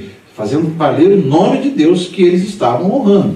E Deus então deu o livramento a eles, e quando eles mandaram levar os 3 para dentro da fornalha de fogo, o Senhor mandou o seu mensageiro ali, o seu anjo, que deu vitória, e foi um testemunho para todo o império. Saiu um decreto imperial dizendo: a todos honrem ao Deus de Misael, Ananias, Azarias, Sadraque, Mesaque e Abednego, segundo os deuses babilônicos, porque só eles têm um Deus que pode livrar, e nós nunca vimos nada igual aqui. Tá? E ninguém, quem disser blasfêmia, aí vem uma sanção contra eles. Percebe? Então o que acontece? Existem essas exceções, mas nas condições normais é o que o apóstolo está ensinando aqui. Pena que os magistrados muitas das vezes não sabem disso, né? Porque os magistrados não são terror para as boas obras, mas para as más obras. Queres tu, pois, não temer a autoridade? Fazes o bem e terás louvor dela. Então, se você anda dentro de uma sociedade, você cumpre todas as regras da sociedade, cumpre todas as normas da sociedade, você é um bom cidadão, cumpre os seus deveres, você não tem preocupação nenhuma com as autoridades. Percebe por quê? Por conta da sua posição. Agora já é um indivíduo dentro da sociedade, um traficante de droga, é um que bate na esposa. Então o que acontece? Ele vai ser vítima das leis da sociedade e vai ser punido por conta disso. Então é exatamente isso que o apóstolo está dando aqui ensinamento. Mas se fizeres o mal, teme. O sujeito vai, briga com a esposa, bate na esposa, já sabe, né? Vai preso. E também a esposa bate, aqui também é bom assim, né? Que a esposa bate no marido, ela vai também presa. Não é assim que é aqui? Vale para um e vale para outro. Já vi um marido que a mulher bateu nele e ela foi presa. Isso foi na Flórida. Interessante. Que tem uma mulherzinha aí brava aí, umas policiais aí que eu vou te dizer, saia da frente. Muito bravo. E diz: mas se fizeres o mal, teme, pois não traz debalde a espada em vão. Debalde aqui não é de balde, não, tem espada dentro do balde, não, tá? Não traz em vão a espada, porque é ministro de Deus e vingador para castigar o que faz o mal. Então a proposta da lei, do estabelecimento das autoridades civis é exatamente com o objetivo de governar, visando o bem-estar da população, né? Tanto em termos de segurança, como em termos de saúde, tudo que visa o bem-estar. Ela tem 2 fontes de autoridade. Uma é a do próprio Deus, que estabelece as autoridades. E a outra, essa autoridade é estabelecida através do próprio povo. Nas sociedades democráticas, nós temos o quê? Nós temos os votos que elegem aqueles que vão governar. Então, é extremamente importante. E todos os recursos que eles gerenciam vêm de quem? Do próprio trabalho do povo. Então, se não for bem usado para o benefício do povo, né? Aí é que é importante essa questão da alternação de poder. Na próxima eleição, o povo tem uma arma que é exatamente tirar esses maus governantes. Tá? Não tem aquela perpetuidade dos regimes autoritários e totalitários, né? Dos absolutistas e totalitários. Né? Esses regimes são aqueles que visam perpetuar de um modo ininterrupto o poder e supressão da liberdade. Né? O auge é a supressão da liberdade. O que está acontecendo na Venezuela, o que aconteceu na época da Primeira Guerra Mundial, da Segunda Guerra Mundial, o regime nazista, né, o regime comunista e todos esses regimes totalitários. Então, quem viveu dentro desses regimes é que sabe muito bem, né, e o que se passou lá. Hoje a história nos conta. Então, existem certas circunstâncias, né, por exemplo, na Alemanha tivemos a grande perseguição dos judeus e dos protestantes, né, pastores que foram depostos das suas cátedras nas universidades por conta do regime nazista totalitário. Então, nesse regime, embora não havia uma resistência ativa, mas havia uma resistência passiva. Então, essa resistência passiva, por exemplo, o Dietrich Bonhoeffer, que foi pastor que perdeu cátedra na universidade, ele continuou dando aula para os pastores e criou um seminário, né, fora do registro do governo, né, que o governo tinha um controle de tudo. Então ele perdeu o direito por conta da sua posição contra o regime nazista, que era um regime absolutista, um regime totalitário e que não suprimia as liberdades. E aí então ele não podia concordar. Até que ele foi um mártir, né? Mas ele continuou fazendo o que deu para ele fazer. Ele fez o trabalho e continuou treinando pastores, que treinaram outros pastores, e deu educação formal para eles e foram multiplicando dentro daquele regime totalitário. Então nós vivemos na democracia, graças a Deus. Mas quem vive nos regimes totalitários, que hoje existem, como Venezuela está, né, caminhando para um totalitarismo daquele mais escasso, né? Então nós temos que saber qual é a postura a tomar quando nós vivemos em regimes assim. Daí o livro Contra a Idolatria do Estado, do Franklin Ferreira, meu grande amigo Franklin, é excelente para se ter uma posição bíblica quando se vive em regimes assim. O que fazer? Né? E até mesmo dentro das democracias, ele coloca coisas ali muito interessantes, né, dentro da própria democracia. Como é que você pode exercer bem o seu papel civil, né? Então isso é muito importante. Faz a diferença. Mas isso não é questão para a gente, é bem vasto, a gente pode falar isso em outra ocasião.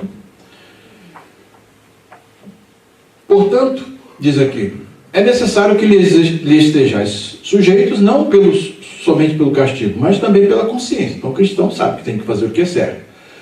Por essa razão também pagais tributos, porque são ministros de Deus, atendendo sempre a isto mesmo. Foi Jesus lá, pagou tributo a César, porque dá a César o que é de César, mas a Deus o que é de Deus. Agora, quando César quer se meter nas coisas de Deus, aí a coisa pega.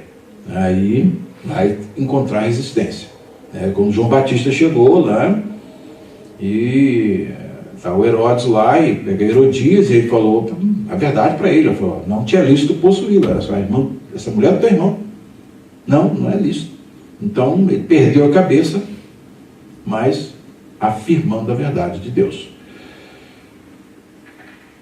Porque são ministros de Deus atendendo sempre a isto mesmo. Daí, quando se fala em pagar impostos, para que são os impostos? Eles são colocados para quê? Qual é a regra? Para servir em benefício da população. Então a população paga imposto, mas tem um objetivo: calçar ruas, fazer hospitais, tratar da segurança, né? O sistema tem que funcionar. Então eles são colocados para administrar isso. Então, quando eles exacerbam e saem fora da sua esfera de competência e entram no domínio da prevaricação, né, e não fazem aquilo que tem que fazer, aí o primeiro inimigo que eles têm é Deus. Né? E há duas armas que a igreja pode usar. Nas sociedades civis, oração e voto. Nas sociedades civis democráticas. Nas sociedades, nos governos autoritários, meu amigo, é oração. Né? Deus derruba os tiranos. Né? Então, é muito interessante a gente ver isso por esse espectro maior. Né?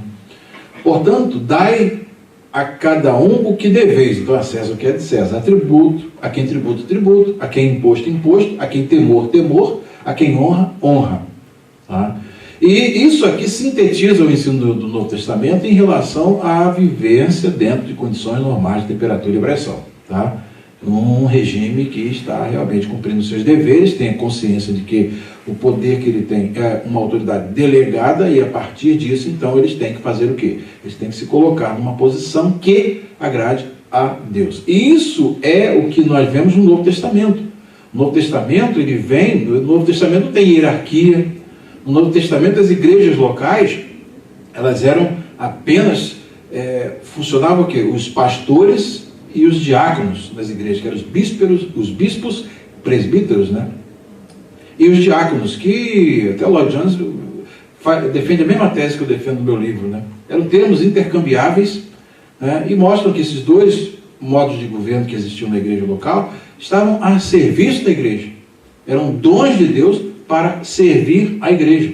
Então os pastores tinham vocação, os diáconos tinham vocação, e todos eles com o objetivo de exercer a diaconia, né? É o serviço à igreja. Não tinha uma hierarquia. E essa hierarquia vai surgindo né, ao longo dos anos. No século II começa a fazer a elevação do bispo, aí o bispo passa a ter o bispo da pequena cidade, o bispo da grande cidade, das metrópoles, e aí daqui a pouco tem as grandes cidades, as metrópoles passam a ter aquele bispo que é o superior de todos os outros, até que culmina no arcebispo, e depois tem o próprio bispo dos bispos, né, que é o Papa. Então esse regime hierárquico ele surge no decorrer da história da igreja, mas no Novo Testamento não há nada disso. Pedro não é Papa, Paulo não é Papa, não tem nenhum lá que é o dono da igreja, que é o indivíduo que está acima de todos, né? Coisas que Deus deu a Paulo e não deu a Pedro. O que Pedro diz? Olha, como escreveu nosso amado irmão Paulo, segundo a sabedoria que lhe foi dada, né, e escrevendo para nós em todas as suas epístolas, nas quais há pontos difíceis de entender, que os indoutos e inconstantes torcem para a sua própria condenação. Quando Pedro tem um deslize lá e não vai pregar para os gentios, mas é acuado e volta, né, e fica acomodado em Jerusalém, Paulo vai lá e reage diante dele e diz: você, rapaz, que está querendo que os gentios vivam como judeus, como é que você, que é judeu, está vivendo como gentio? Como é que vocês querem que os gentios vivam como judeus? Antes de você sofrer pressão, você ia visitar os gentios, mas agora sofreu pressão e nunca mais foi lá visitar os irmãos. Então, diz o apóstolo Paulo, resistia a Pedro na presença de todos. Então o apóstolo Paulo tinha essa... Então não tinha o Pedro, não. O Pedro é o mais antigo. O Pedro é o... Não é? Como é que Paulo vai falar assim? Quem é Paulo? Não tinha isso na igreja. Né? Tinha o que é certo e o que é errado. O que é verdadeiro e o que não é verdadeiro. Né? Então a igreja ela tinha essa questão que é muito importante, e sempre, até mesmo naquele concílio que teve em Jerusalém, nós temos assim, pareceu bem ao Espírito Santo, a nós e aos irmãos, que isso seja passado para as igrejas gentílicas, que eles não, como sacrificado aos ídolos, né, abstenham-se da prostituição, e deu todas as coordenadas ali para eles como eles deveriam viver, dentro de um consenso, o Espírito Santo, os apóstolos e os irmãos. Então a igreja não tinha essa figura, né, que depois é criada e que hoje em dia existem muitos modelos de igreja evangélica. Né? Tem aquele que é o intocável, tem aquele que é o imexível, na linguagem do Magre. Né? Então não existe isso dentro do Novo Testamento. Nós estamos exatamente voltando a estudar o Novo Testamento agora e aproveitando essa oportunidade para repensar o nosso conceito de igreja. Né? Então isso é fundamental. É assim que a gente tem aprendido e é assim que deve ser a vivência da igreja. Por quê? Porque todos os homens são passíveis de erro. Ora, se Pedro foi passível de erro, Pedro foi aquele que negou a Jesus. Então, não sei nem como é que o Papa tirou isso, de onde tiraram esse conceito de infalibilidade papal, né? De falar ex cátedra, de cadeira, tudo que ele fala, pronto, é lei. De onde saiu esse conceito? Todos os homens são falíveis. Né? Todos os homens são falíveis. Então, se todos os homens são falíveis, não tem ninguém investido de autoridade, a autoridade de Cristo, né? Que dizem que o Papa tem a autoridade de Cristo aqui na Terra. Então, onde é que existe isso no Novo Testamento? Não existe isso no Novo Testamento. Então, uma volta ao Novo Testamento passa por esse caminho aí, né? De nós sermos todos irmãos. Temos as funções das igrejas locais, temos as posições, mas não é o ofício, né, o ofício que define a pessoa. Né? É a pessoa que faz o ofício. Isso é muito importante. Antes de Deus chamar alguém para o ofício, Ele trabalha na pessoa para poder prepará-la para o ofício. Segundo a graça que me é dada, eu sou o que sou. Então, a primeira graça atua para produzir aquele que passa a ocupar o ofício, a função. Né? Senão, lembrando que o hábito faz o monge. Então é mais ou menos assim, né? Hoje em dia o ofício faz a pessoa. Então isso é muito importante nós estudarmos a perspectiva do Novo Testamento. Vamos em frente.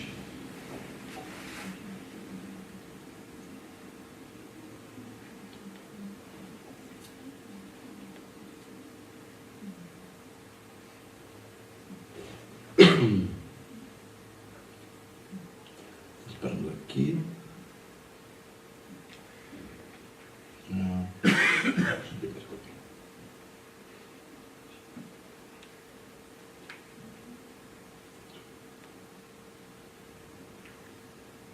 Qual a única coisa que podemos dever a alguém e quais os mandamentos que o apóstolo Paulo citou, nos quais se resume o amor ao próximo?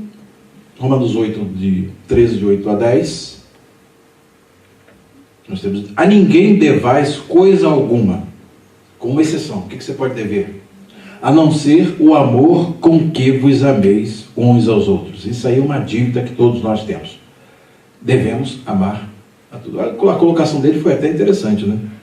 Mas, por outro lado, está dizendo aqui: a ninguém devais coisa alguma. Então, o crente não pode ficar envolvido em dívidas, né? Principalmente dívidas que ele não paga. Então, isso é importante, é ensinamento do Novo Testamento, né? Que isso aí é extremamente importante. Porque quem ama aos outros cumpriu a lei. Então, qual é o cumprimento da lei? A lei apontava para um ideal. E agora, qual é a síntese desse ideal? O amor.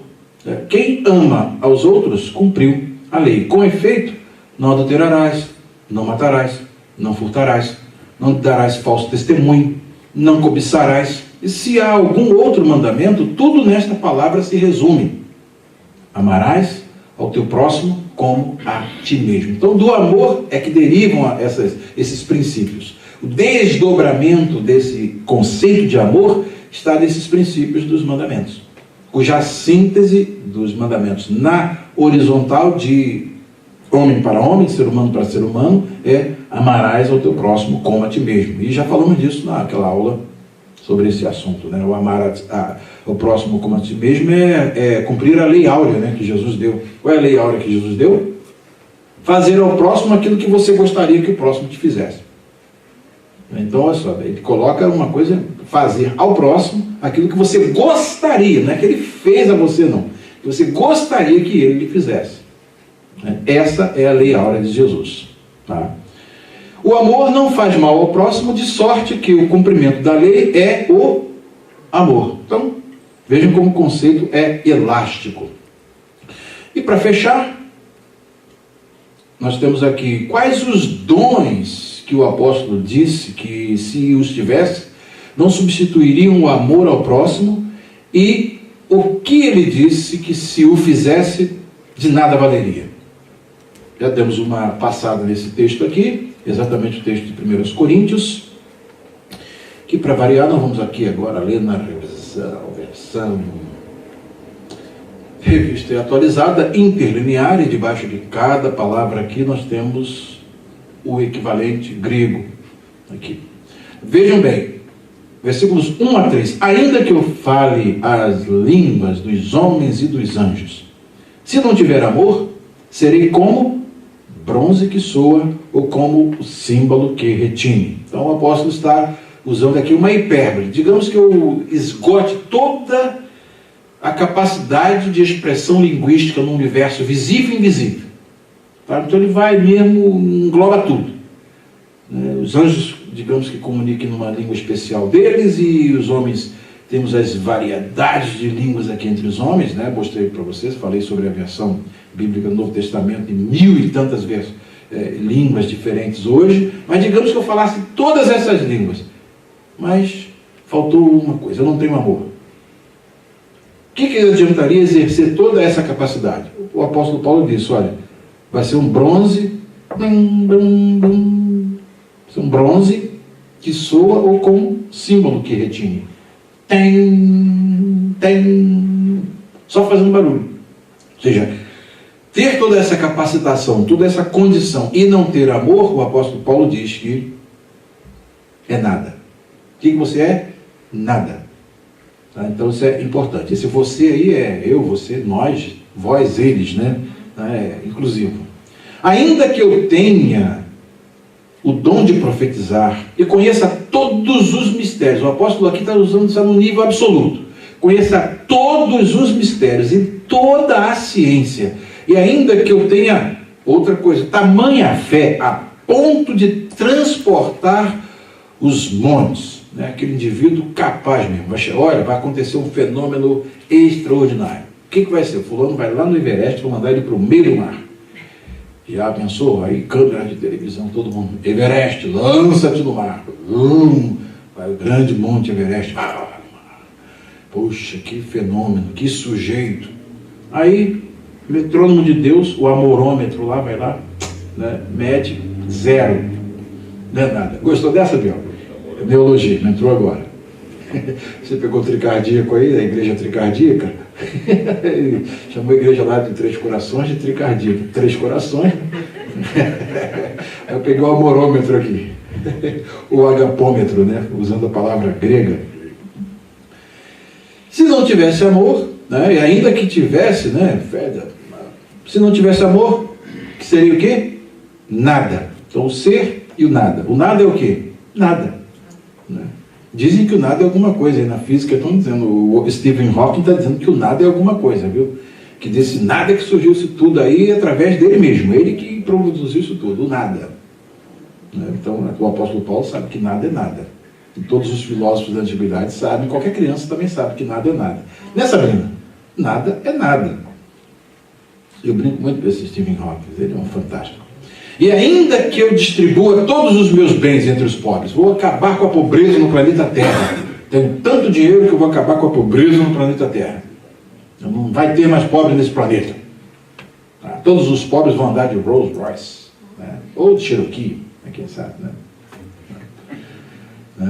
Nada de fome, nada disso. E mais ainda que entregue o meu próprio corpo para ser queimado. Então digamos aí que alguém foi sentenciado à morte. Não, peraí, eu vou morrer no lugar dele. Tá? Se não tiver amor, nada disso me aproveitará. Então o que o apóstolo Paulo está fazendo aqui? Ele está relativizando, falando primeiro no capítulo 12, lembra do sanduíche, né? O capítulo 12 e 14 falam sobre os dons. Nós estudamos o 12, estudamos o 14. Agora estamos no meio, recheio aí do sanduíche, esse capítulo 12 e 14 faz, ele mostra que, olha, vou mostrar para vocês um caminho sobremodo excelente. Eu sei que vocês gostam dos dons, a igreja aí é cheia de dons, a igreja de Corinto era super dotada, né? Então, agora eu vou mostrar para vocês o caminho mais excelente. Aí quando ele começa a falar isso aqui, o que acontece com os crentes lá de Corinto? Estão brigando, língua estranha virou competição, profecia virou bagunça, né? Na igreja local. Então, eles estão vendo que eles estão totalmente fora do esquema de Deus, do paradigma de Deus. Então o apóstolo Paulo ele não elimina a questão dos dons. É que antes dele prosseguir e falar dos dons, eu vou mostrar para vocês um caminho, para depois a gente desenvolver isso no capítulo, mais à frente, na epístola, que é o capítulo 14 que nós estudamos. Então ele está dando aqui, sem o amor, ter dons, capacidade, altruísmo ao ponto, né? Vou acabar com a pobreza no planeta Terra, tenho condições financeiras para isso. Mas se isso não for motivado pelo amor, for simplesmente para aquele sentimento de que não deve existir naquele que tem um dom, que aí a palavra é, então, se não tiver o amor é que vai fazer exatamente. Por que Jesus fazia tudo aquilo que ele fazia? Motivado unicamente por quê? Pelo amor. Por que ele curava? Por que ele ensinava? Por que ele ficava o dia todo entregue ao serviço do próximo? Ao ponto de, no final, ser entregue na cruz. Por causa do amor. Deus amou o mundo. De tal maneira, explica que maneira, qual a intensidade aí no agapômetro aí, no amorômetro, né? Escala absoluta, atingiu o máximo, né? Que deu o seu filho. Então o amor, ele tem como objetivo o quê? O esvaziamento daquilo que Deus te dota com potencialidade em prol do próximo. Ele curava, ele ressuscitava mortos, ele ensinava, fazia tudo de graça, o dia todo e todos os dias. Percebem? Por quê? Pelo amor que ele tinha às pessoas. Tá? Então é exatamente isso que ele manda que nós imitemos. Então, nós estamos numa situação, né, apertada mesmo para nós, né? Mas nós vamos chegar lá. Porque tem um que nos dá isso, que é o Espírito Santo. Amor não é produção nossa, é o Espírito Santo que nos dá isso. E ele nos dá através de quê? Ensinando-nos como fazer. Está aí. Não é que ele está dizendo que nós não devemos acabar com a pobreza, não. Se a gente tem condição de eliminar uma situação de alguém que está com dificuldade, nós devemos fazer. Só não devemos fazer isso com motivação egoísta, para aparecer, poxa, o fulano é o benfeitor agora. Né? Não, não é isso, é para... Exatamente o que motiva é você ver aquela situação resolvida e se alegrar com isso. Né? Aí que está o segredo, é o amor. E aí então, vocês lembram que eu falei no princípio, palavras e conceitos. Não existia dentro da língua grega uma palavra que expressasse definitivamente assim, o que é o amor cristão. Então o amor cristão é totalmente atípico. Ele é infinitamente superior a qualquer outra virtude que se possa numerar. Então a mais próxima é o amor. Né? Mas o que ela significa, qual é o conceito de amor dentro da perspectiva de Deus? Aí ele vai dizer, que é a próxima pergunta. Quais as coisas que o apóstolo Paulo mencionou, as quais o amor produz na vida do crente, e quais as coisas que, se falharem, o amor não falhará?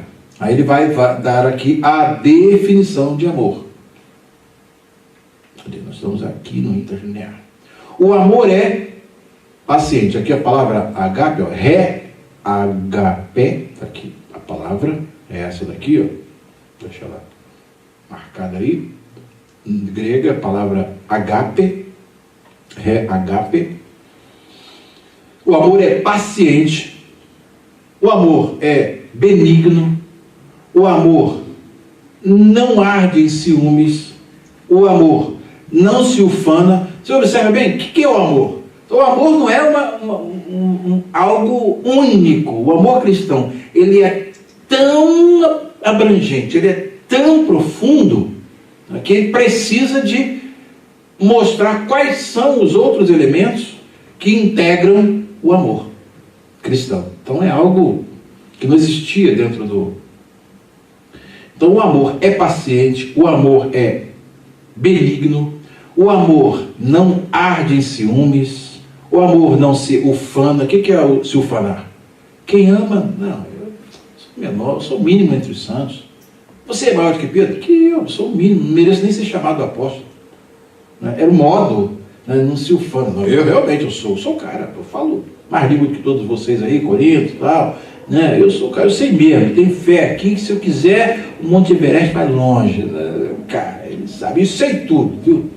De Bíblia aí, olha, no passado o pessoal sabia, mas agora eu sou Paulo, Não existe, o amor não se ufana daquilo que sabe.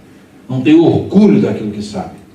Não é? Por quê? Porque sabe que tudo que sabe é porque Deus fez saber, senão ia continuar o Saulinho de Tarso, perseguidor da igreja, e ia morrer Saulo de Tarso, perseguidor da igreja.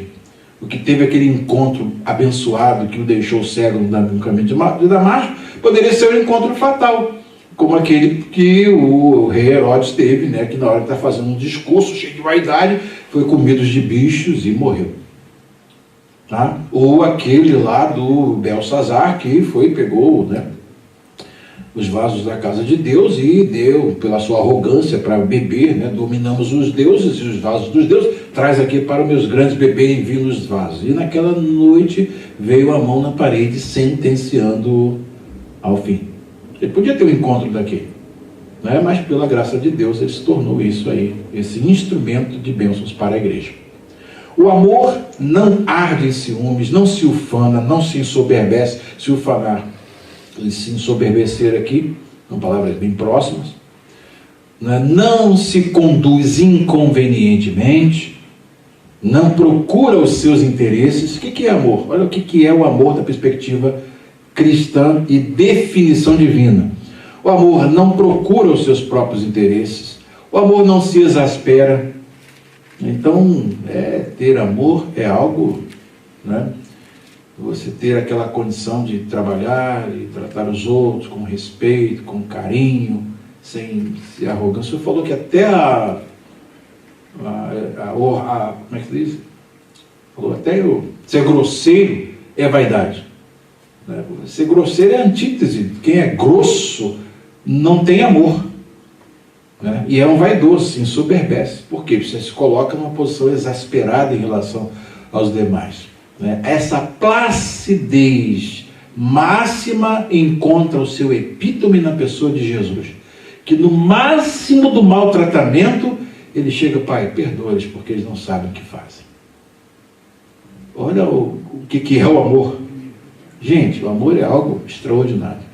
Daí, não se ressente do mal, não é? Não se alegra com a injustiça, mas regozija-se com a verdade. O amor tudo sofre, tudo crê, tudo espera, tudo suporta. Aí, se for ilustrar isso aqui, né, você imagina se tudo crê. Para analisar, Jesus ter a missão de transformar Pedro, o apóstolo impetuoso, naquele Pedro que foi o apóstolo do dia de Pentecostes, com todos os seus tropeços, mas conseguiu fazer dele o que ele foi.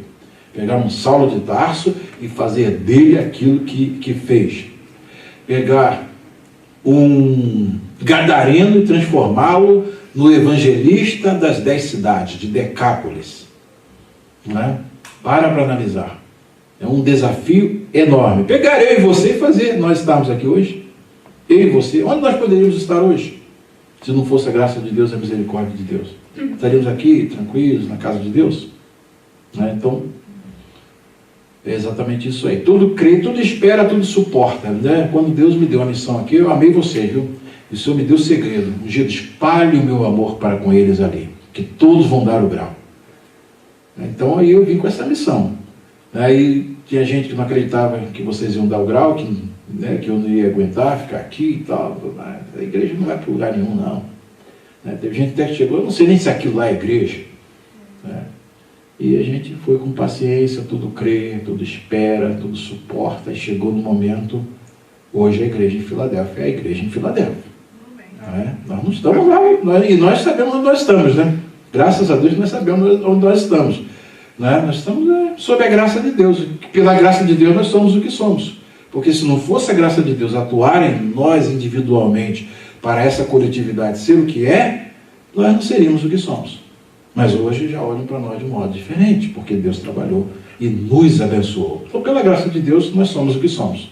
É a mesma graça que atuou na nossa vida. Mas teve que ter paciência, teve que suportar, né? Pastor Laerte. Hoje, para falar isso aí, que trabalheira, né? Pastor Laerte. Então, é o Senhor mesmo que faz isso. O amor jamais acaba, mas, havendo profecias, desaparecerão. Na nova ordem, né? Novos céus, nova terra, não vai precisar mais de profecia. Havendo línguas, cessarão. Vai voltar aquele processo da Torre de Babel, vai ser invertido, né? Uma única língua. Será que vai ser hebraico? Acho que, sei lá, hein? Estou desconfiando. Mas vamos ver qual é a língua que Deus vai eleger para nós falarmos pela eternidade afora. Vai ser uma delas, não sei qual. Havendo línguas, cessarão. Havendo ciência, passará. E o apóstolo fecha, porque em parte conhecemos e em parte profetizamos. Então, um profeta, quando ele profetiza, ele não é que ele conhece, tem a totalidade do conhecimento. É uma partezinha que ele consegue ver e passar. Em parte profetizando. Quando, porém, vier o que é perfeito, então o que é em parte será aniquilado. Então, aí vai ficar do lado de cada existência, vai haver aquele momento da transição para o dia eterno. Aí sim, é perfeição absoluta em tudo. Então, mas até lá, profecia está aí, línguas estão aí, as coisas que a gente tem para o agora estão aí e vão terminar nesse ponto quando o Senhor Jesus vier e inaugurar os novos céus e a nova terra. Isso aí vai ser muito bom. Quando eu era menino, falava como menino, sentia como menino, pensava como menino. Quando cheguei a ser homem, desisti das coisas próprias de menino. Então, vejam que o apóstolo Paulo chega, a maturidade chega, agora não faz mais sentido aquelas coisinhas que você fazia, né? Eu andava com um cavalinho lá que era uma vassoura, botava uma vassoura assim, andava, para mim era o meu cavalo, tranquilo mesmo. Mas agora, se eu pegar aqui e vier na igreja aqui brincar em casa lá com a vassourinha dizendo que é o meu cavalo, você vai falar, pastor, pera lá, né? Não faz sentido, né? Nem você, né? Pode ver você com a vassourinha dizendo que é um cavalo, né, Consuelo? Não vai. Já até gostou da figura, né? Porque agora vemos como espelho, né? E o espelho aqui não é igual ao nosso espelho de hoje, não. O espelho dos antigos era algo que você via, mas ainda via meio embaçado, né? Hoje você tem um espelho aí que vai te dizer, né? Tem espelho que emagrece, tem espelho que engorda, tem tudo isso, né? O espelho com alta precisão, mas naquela época não era assim, não. Obscuramente, por isso que ele diz obscuramente. Então, ou seja, quando vier o que é perfeito, veremos face a face. Agora conheço em parte, então conhecerei como também sou conhecido. Sintetizando a história, agora, pois, permanecem a fé, a esperança e o amor.